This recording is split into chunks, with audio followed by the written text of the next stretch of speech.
Welcome back, y'all. We're doing... I thought you said you were going to save it. Yeah, I'm going to save it. We're reviewing yet another movie.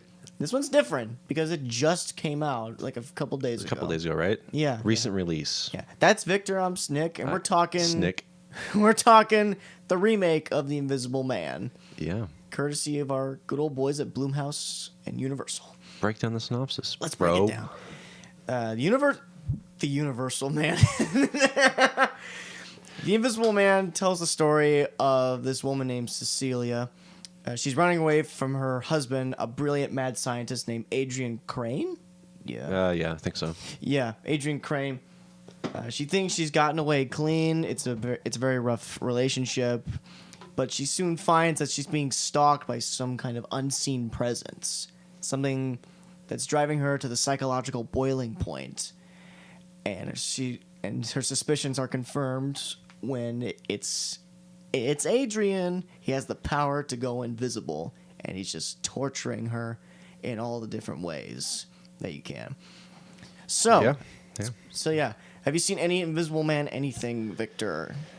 No, I know of it, but I have not seen it. I have no reference or any context to the original story. It's a fresh idea for me, essentially. Because this does go back quite a way. So it was an H.G. Wells story from way back when, and then it was made in the 30s by James Whale, who was like the premier horror director at the time. He also did Frankenstein and so forth. Oh, yeah. So yeah, it was kind of a monster. And it's one of the early effects-driven movies. That's what I've heard. And it's a cool movie because the effects are still really good, and Claude Rains is legendary. Does he play the Invisible Man?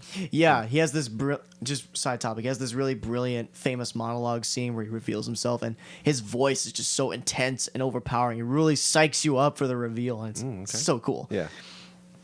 And in subsequent years, there's been references to the Invisible Man. There's even kind of another remake called Hollow Man with Kevin Bacon. Oh yeah. Yeah. That one's kind of neat too. Sort of touches on some different concepts. Essentially the same story, though. Pretty much the same story. Guy goes invisible. He starts terrorizing people. Okay. It's more contained, though. And it's a bit more over the top with Paul Verhoeven directing it. Oh, okay. Yeah. You know what I'm talking about.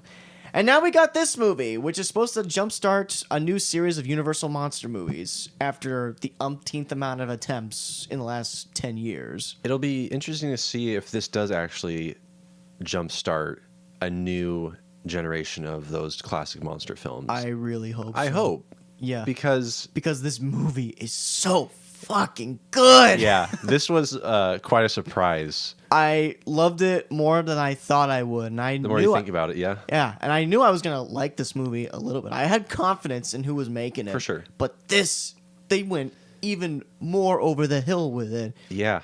It's incredible. Did you like Lee Winnell? Lee Winnell. Lee Winnell. You liked Upgrade quite a bit, right? Yes, Upgrade I loved a lot. It was one of my favorite movies of that year. And I even liked Insidious 3. That wasn't Did you? It wasn't too bad. I saw your 3.5 rating. I was like, all right. Wasn't half bad Sure. for a horror sequel. No, just Lee Winnell just gets better and better the more he's in the director's chair. Only a span of 3-4 years. It's like, yeah, he's proving himself to be quite a talent, and it's very cool to see him. Yeah, I don't know. It's quite an upgrade. Yeah. Now he's back in a horror-esque environment. That's kind of his baby, sort of thing. Exactly. He knows how to work it. And he wrote this, right? He wrote it. Yes. Yeah.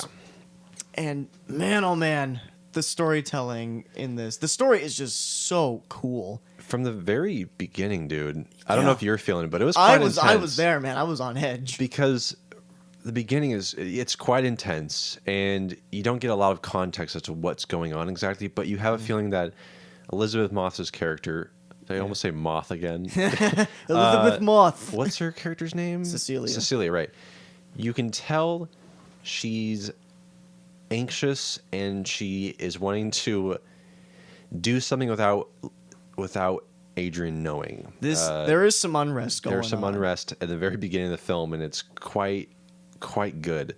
And even from the beginning, he plays with those camera techniques that he uses later in the film, with using negative space and focusing on Cecilia or a character, but then kind of tilting the camera over to another part of the house. Oh, yeah. It's like we're making sure Adrian doesn't wake up, too. Right. Like, that was crazy. That's cool. genius, because it's like, that's something that you think as an audience, and like, look over there, like, you want the character to look over there, but the fact that the camera moves for you and kind of like, hey, I'm gonna be your eyes for a second. It's really cool. Oh, God. It's really awesome. So, yeah. Before we go further, I think this is fair. It's a spoiler warning. We're gonna probably get into it here. Yeah. And I say this for other parties in the other room, possibly.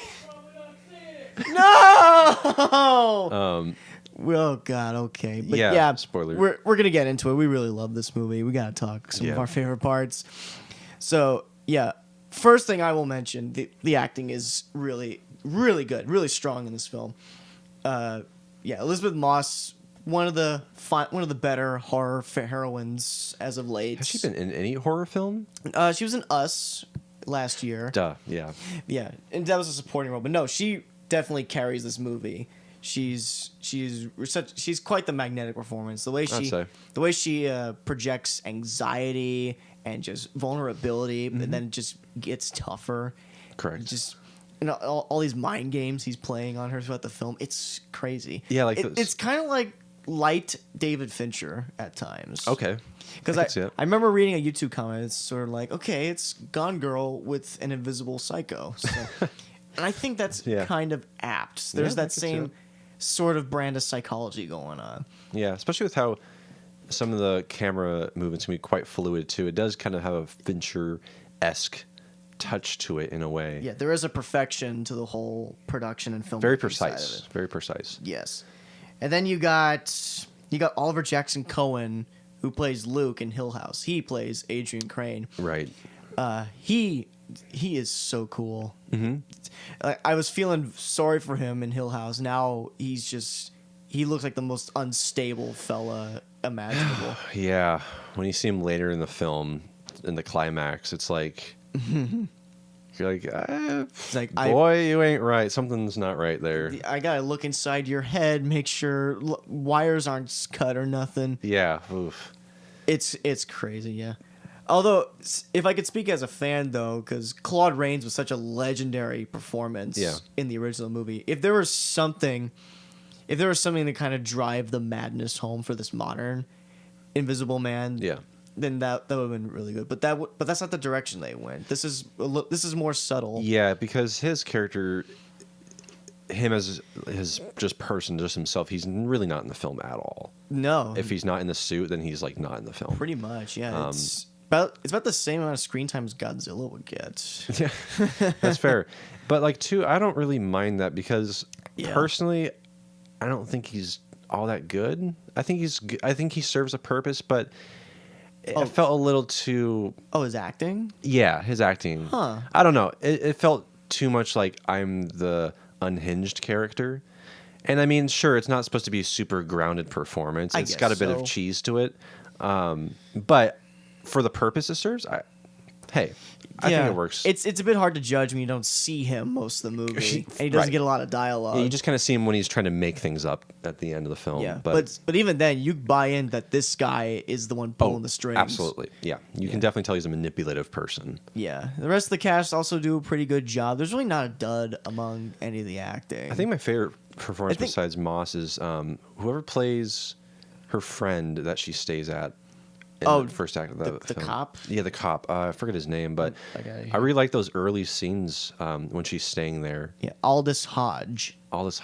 Yes. Yeah, he's quite good, and their that family dynamic between him and his daughter was really sweet and very believable too. Oh hell yeah! Like it was really nice to have those very heartfelt moments at the beginning because when things start to go downhill, it's going to be really stressful. That's what I love about Lee Winnell. When he does horror, he does it right. He learns from his good pal buddy James Wan. You have to build this up. It has to be a movie, not just a series of jump scares.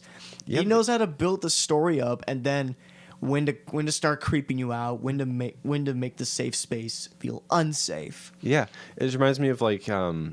It's not very similar to this film, but in The Conjuring 2 when Patrick Wilson's character sings that Elvis song. Oh, yes. And it's like, you didn't need that. but it just made that character feel much more personable and like really did. likable. I love that scene. And you can feel that kind of what he's doing here. He's like, I want the characters to feel believable, and I want you to feel sympathetic for them, and especially with Moss's character, she's going through so much trauma and domestic abuse. It's like the fact that he spent some time with her and showed in those early scenes, like her making that little bit of progress, like going outside or going to get the mail. It was like these little steps that she was trying to take to like create a normal life for herself. I thought that was like really good. It made me really happy to see. Yeah, that felt satisfying for sure.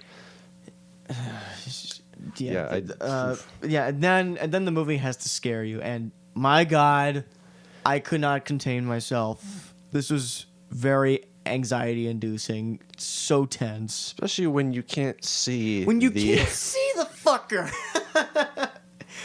Oh yeah, they really do drive home the horror side of there's someone in the room and you can't fucking see him at all. The more I think about that concept, I freaking love it, dude. Oh man. And they play with it so well.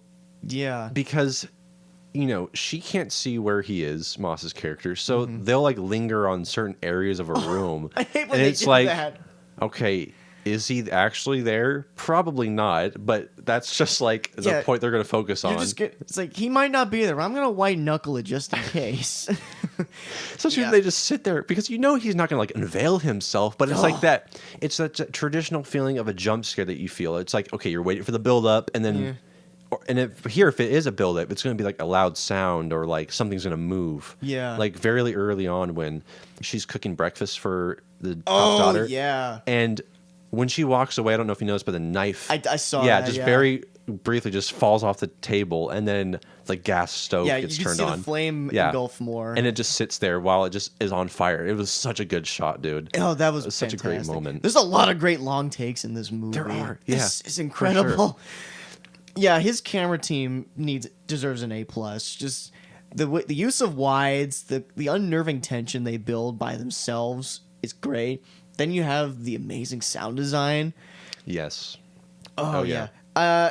Almost worth the IMAX price. I would say so. Yeah, because it didn't like make use of like, let's say, the screen itself, because you still had like the letterboxing, but it worked really well when you're in the house in the very beginning, because it's very architecture is very interesting and it's very wide open and my mic fell.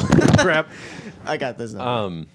So yeah, like that larger screen did make a lot of use of those spaces and all that negative space, and the sound design too, especially. Like just like the faint shimmers of the suit he wore. This time around, instead of a magic potion, it's a suit, and I love this new design for the Invisible Man. It's pretty dope. It's really dope in that grounded sci-fi way, but also unsettling in practice. Like all these little camera lenses on the body, and you just hear him adjusting to the light and the focal length of the room. It's freaky because you can't see who's behind the suit. Like there's no person there. It's just this it's dark just this black faceless thing. Like when you finally do see it, it's just this thing. It's undefinable. The freaking unveil of it when it's a very tense moment. She's in the attic. Yeah. Oh man.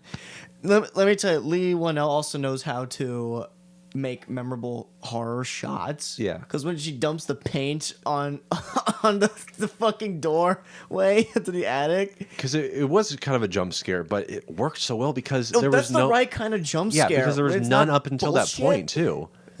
There was no scares. It was just that tense of like, dude, there's something in the room, but I can't tell. And it's that final like, boom, there it is. Like you found the spider in your room that you were looking for all day. It's the thing where you're clenched. It's the thing where you clench up at the side of a cliff and your friend just pushes you over. Not that you would live through such an occasion, right? But yeah, it's just this situation where you can't help but tense up, and then that extra push, and you're done.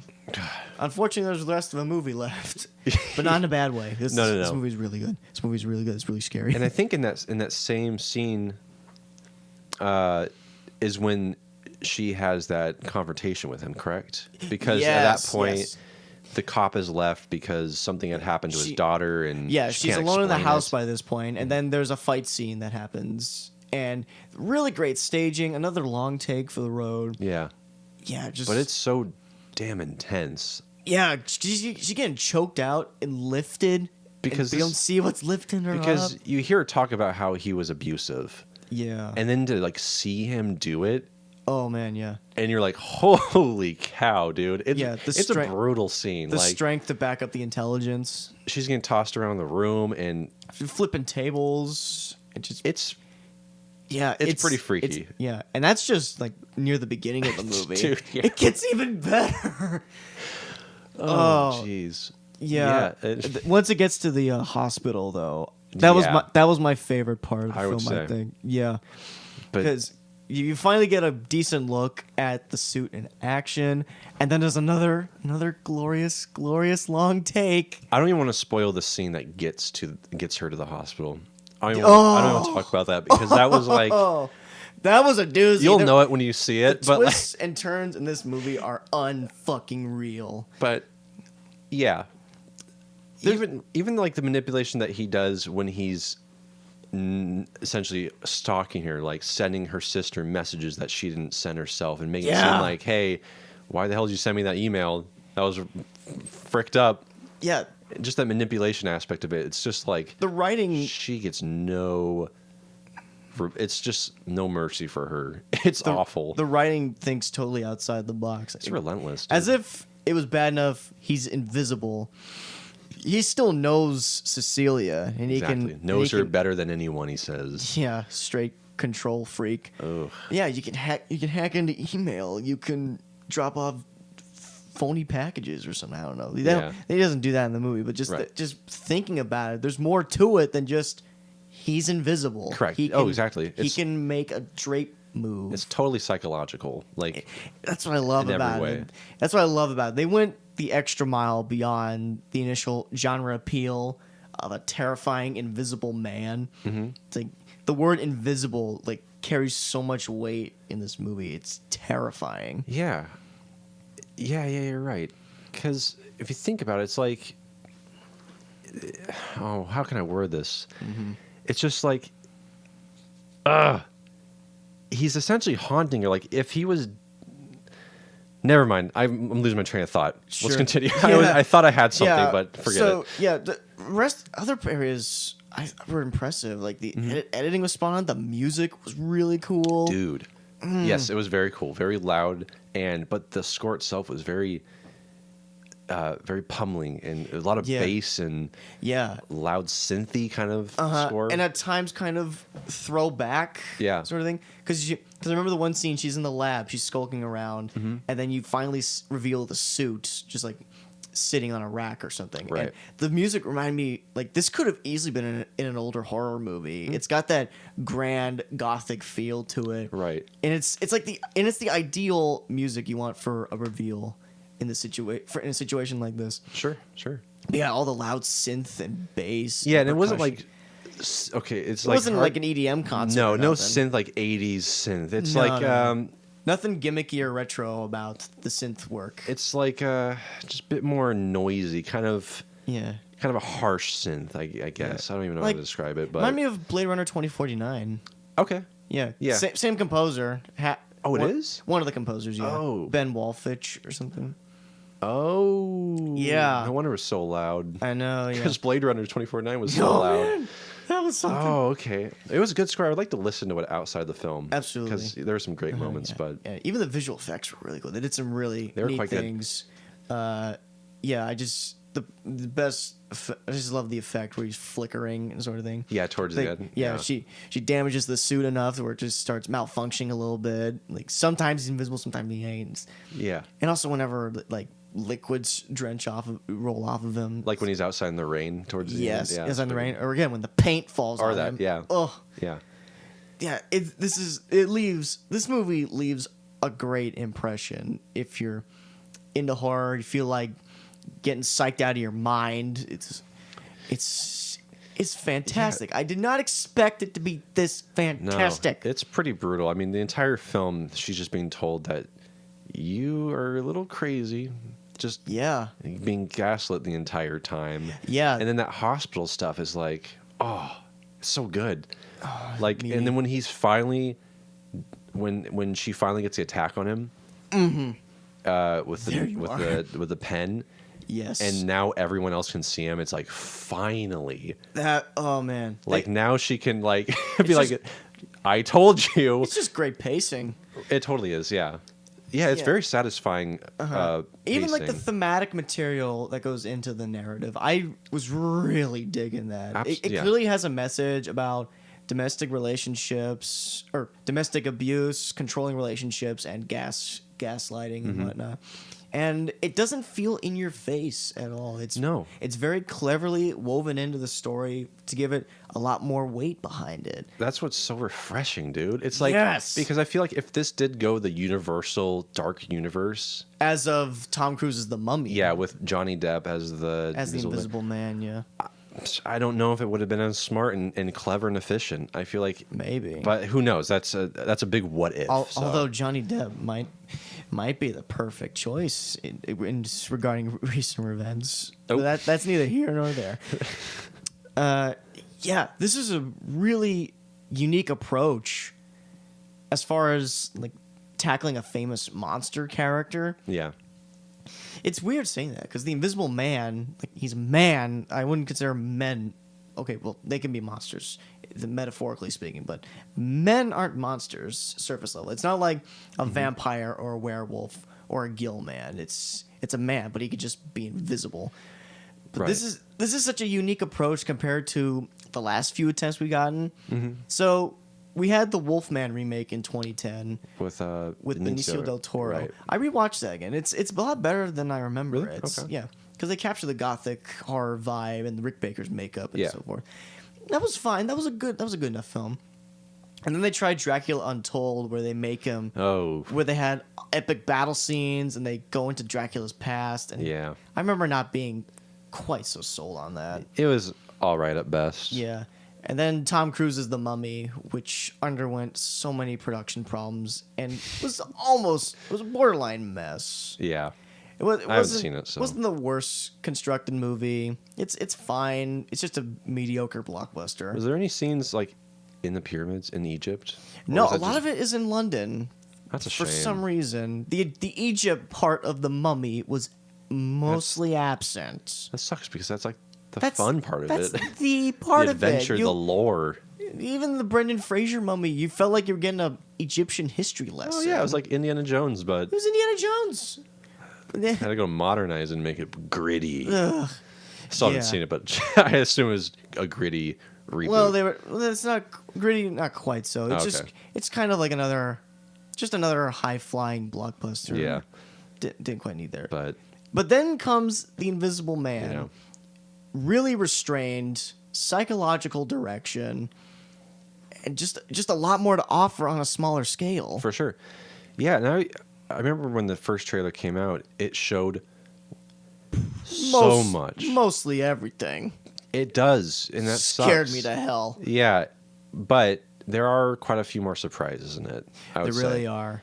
They almost ruined it. They do. So Almost. if you haven't seen the trailer, just do not watch it. Go in Just go in blind. blind. Like even if you don't think you're gonna like the movie, I would just go in blind. Just don't even Yeah. worry about the trailer. To be honest. Going blind trailer will do you dirty Yeah. in some capacity. Doing 1,000 Hail Marys and Our Fathers right now. Yeah, I don't really want to talk too much. Like to go too deep into spoilers. We should cut that off right there. Yeah. The Invisible Man.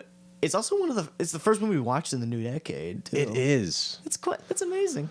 What a way to start. It is a good way to love start. this movie but also, a lot. damn, it's so late, dude.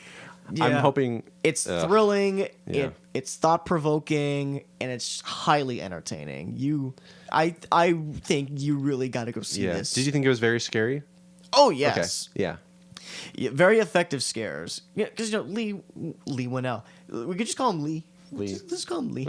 Lee's been at this for years. Yeah.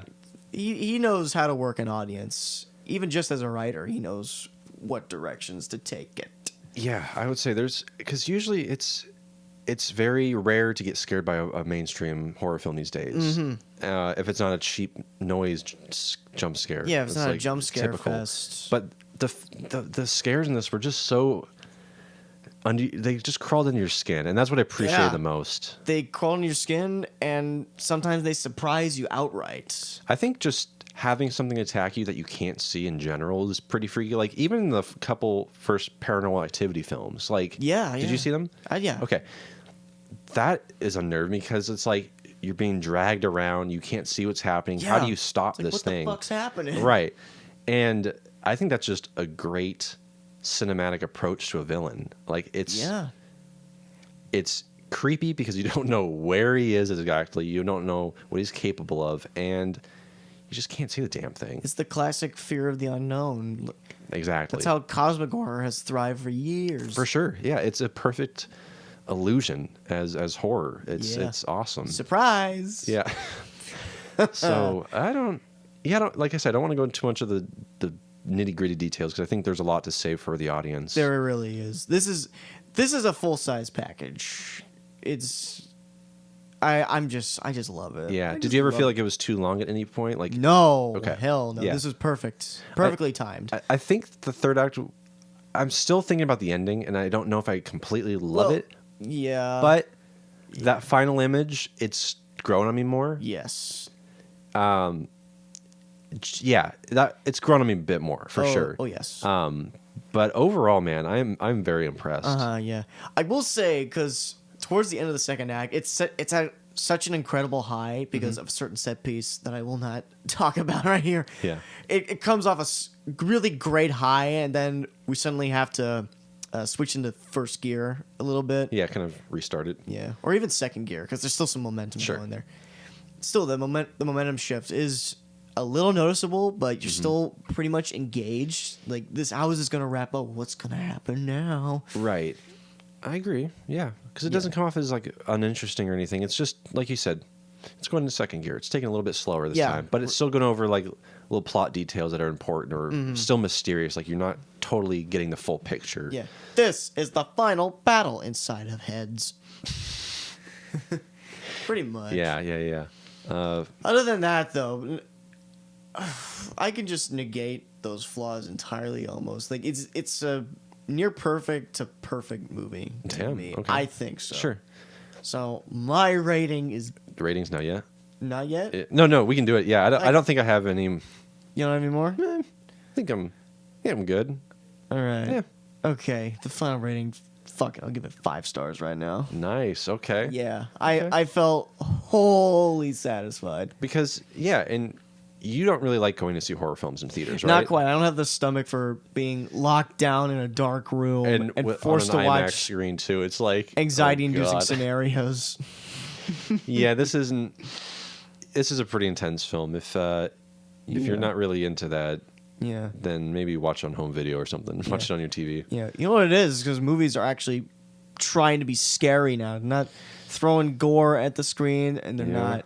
They're actually developing their stories, and they're not just throwing a bunch of jump scares at you. See, I'm like, I want to be optimistic for the future of mainstream horror, but I'm going to take a step back. Be like, okay, this might just be that gem First gear. that we get, and then everything else will be shit for the rest of the year. But the fact is, a February film. Yeah, man.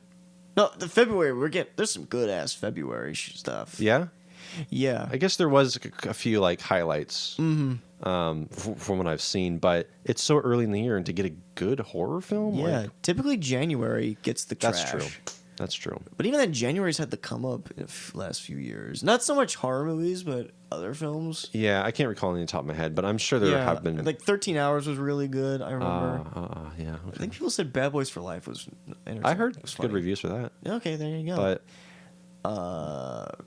yeah, Yeah, I'm, So- I'm blown away. 5 stars for you. We watched the movie last night. I'm still blown Yeah, but- away. I think I'm gonna go with 2. I'm just kidding. I'm about to murder you. I'm gonna go with 4. Okay. Solid 4. Okay. Like a really solid 4. Okay. Like hell yeah, 4. Okay. Okay.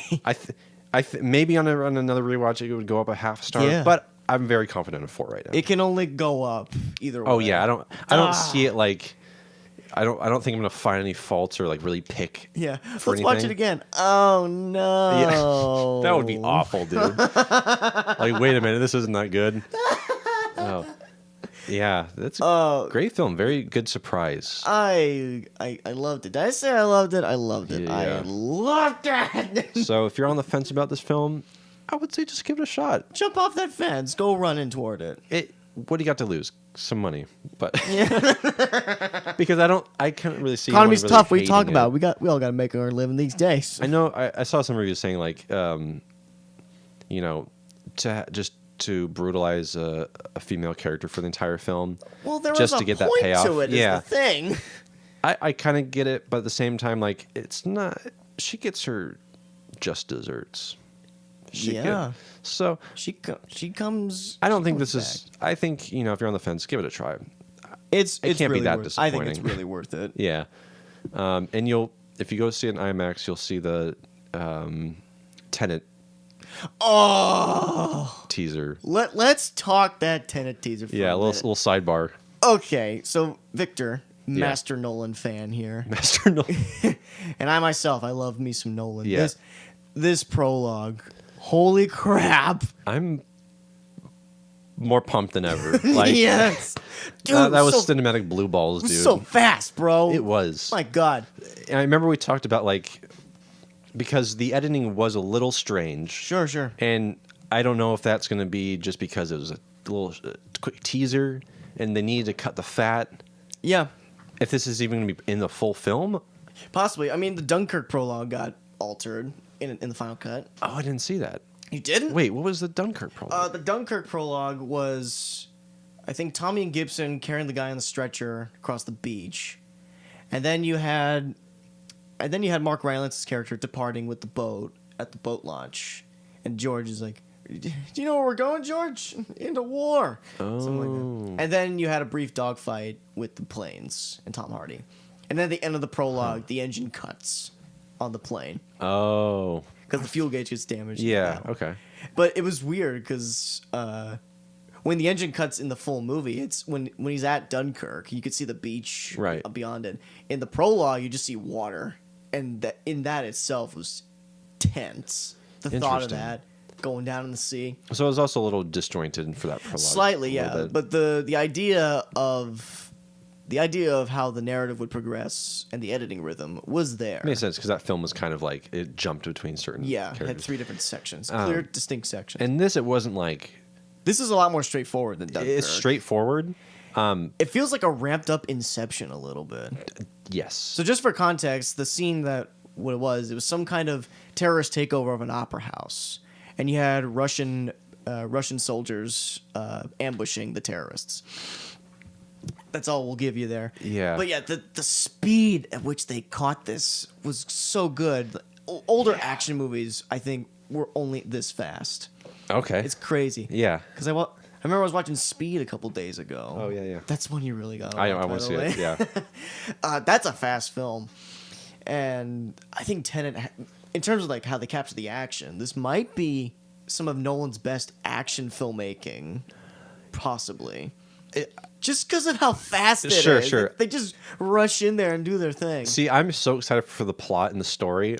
Yes. But to be honest, like a little bit of the editing, because that could just be the prologue. I really hope, because it is very strange. If you really know, if you know a bit about editing, it's a little weird. Mm-hmm. It's like a little quick. Mm-hmm. But some of the direction was a little awkward at points. I don't know what it is. Mm-hmm. Like, there's just certain moments where it's like, okay, they're in the middle of a gunfight, and you can clearly see the guys in the down the way. They're not moving, or they're hiding behind cover, and it's like you could easily hit them. It's like just little nitpicks, I guess. It's stupid nitpicks, but Sure. little choice. I'm like, okay, I'm not like scared about the film. Like we're there day one. Like I'm not even messing around. But I think as a whole, it is making me as interested as I am when I saw the teaser. It's like I still don't know what the hell's going on. Yes. But this is just a little piece of the action. That's Yeah. just a little action scene, and the music. Yeah, and then you get the other Nolan staples, the bombastic music, the practical effects, heavy Yes. set pieces. And I was always when I was worried when it was announced that what's his name? Zimmer. Hans Zimmer? Hans No, Zimmer. yeah. Yeah. Wasn't going to do the score because his work with Nolan's pretty Yeah, dope. iconic. And this guy, he had done Black Panther recently. Oh, Ludwig van Göransson. Yes. He's on the come up. I thought this lately. was a pretty sick score. This is sick. It was. Oh, yeah, but- it was very. Pulse. It was pulse. Yes, pounding. pulsating. Pulse The pounding. bass was there. It was loud and like it worked so well. And there's a bit of a Absolutely. guitar in there too. I don't know if you heard that. Yeah. No. Was it guitar? It was something like Yeah. that. He has a very unique way of composing these days. Because he's Donald Glover, Childish Gambino's producer. Yeah, that's right. Across his filmography, he's worked experimented with different sounds. Okay. Because he did Black Panther. He did season 1 of The Mandalorian. That was a great okay. score. Okay. That had the synth approach, but also woven the John Williams Star Wars sound you get. I see. And subsequent films like the Death Wish remake, even that had an okay score. Yeah. So yeah, he safe enough bet, I would say. Yeah, I'm not nervous about the score at all. I'm ready to hear it. Yeah. So overall, like a pretty cool prologue. Very promising. Can't wait for the full film. Yeah. Yeah. And then the last area Noah will mention is the Fast and the Furious 9 trailer. I didn't see it until because I think it's been out for a while. It's been out for a while, but I hadn't watched it yet. Same. And I was gonna bust out howling laughing when I saw it. We're talking about this yesterday, but it'd be awesome to do a series review Oh, to go jeez, through yeah. all 8 films. I would love that. Not all 8 films in Hobbs and Shaw. That's the only Oh, you one saw I Hobbs saw and Hobbs. Shaw. Okay, yeah. And see, I haven't seen any of the recent Fast and Furious films. Me I was like, neither. fuck it, I was gonna see it, but The thing is, they're all crazy now. it's This trailer, oh god, the shit I've seen. it's taking filmmaking to the maximum. Totally. The set Action pieces, filmmaking. The set piece is crazy. The plot turns crazy. And like I mentioned before, I don't know anyone else is doing this besides Bay. Yeah. Like Six Underground was, it was insane. Yeah, it was insane, dude. Like there were some great set pieces, and it was nonsensical but insane. right. And you just don't see that anywhere else, dude. Like you don't see them people being that obnoxious with their explosions and their camera work. And this Fast 9 trailer was. Yeah, I like. It was just that. I do like they commit to it. That's good for them. But Exactly. this just is so insane. I feel like every time there's a trailer, there's always that what are they doing? Like, Yeah. I remember one of them. It's the car going through the skyscraper and jumping through the I think skyscraper. that was Furious 7. Yeah. So like they're Yeah. just upping each film. And the 90s babies always come back to this phrase. Wasn't this about street racing before? Not anymore. Jeez. I mean, when you get 9 films in, it's like, what do you expect? God almighty. You can't just race on the streets for 9 films. Oh wow. So good trailer. Good trailer. I'm excited in a way. Yeah. In its own special way, I'm excited. Well, eventually I'll get to it. I need to get through the other crazy films first. I think the last one I saw was Tokyo Drift. Yeah. But there's a character that comes back from Tokyo Drift. Han. Apparently he died at some point, but not anymore. Yeah. Oh no, actually he died in Tokyo Drift. In Tokyo Drift. Because he was in a race, and I think he crashed and his car on fire. Yeah. I like Tokyo Drift. That's my favorite It's one good. so far. From what I remember, it's really fun. Yeah, it's just Karate Kid with street racing.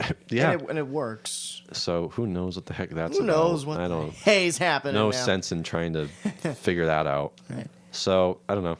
Yeah. That's all I got. Yeah, me too. We'll quit Joseph Stalin right now. That's all we got to talk about. Go see Invisible Man. It's a Hitler. Ha! Okay. Ha ha ha! All right. You're so fucking All right. funny. Well, we're gonna cut it off. We'll see you guys in the next episode. Thanks for listening, everyone. Talk to you later. Bye.